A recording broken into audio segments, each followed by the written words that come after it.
Are you a diabetic and are you stressed? Of course you are.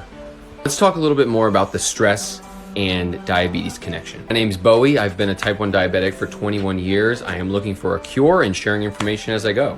So every diabetic knows that being a diabetic inherently makes things more stressful. What am I supposed to eat? Did I take my medication this morning? Why isn't this getting any better? Wow, these supplies are getting expensive. But did you know that the stress itself, whether it's about the disease or about anything else in your life, is negatively impacting your success as a diabetic? Let's take a look at the stress hormone itself, cortisol. Cortisol, as well as adrenaline, are released from the adrenal gland, which sits on top of the kidneys.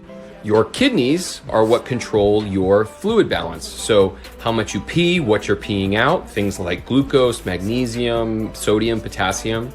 Cortisol itself desensitizes you to insulin because it needs sugar in the blood, because cortisol signifies fight or flight.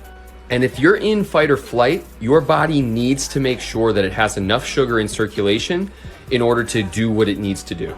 Not to mention the fact that because it's sitting on top of the kidneys, it also adversely affects your mineral balance, i.e. specifically magnesium. When you're stressed, you are burning through far more magnesium than you're supposed to. And here's a funny little thing about magnesium.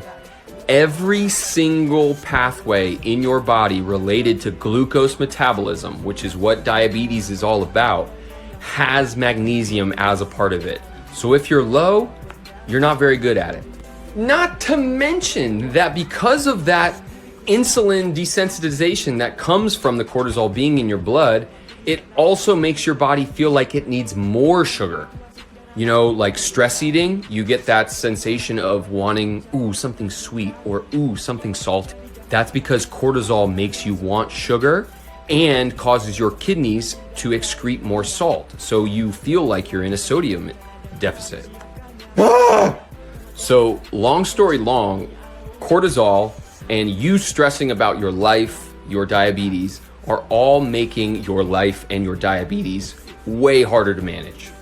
Personally, I supplement magnesium every day. I'm taking upwards of 1,200 milligrams just to help build back up the deficits that I've accumulated over the past 21 years.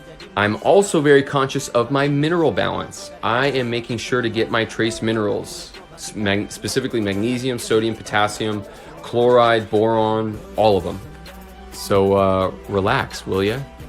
Follow me to learn more about your diabetes.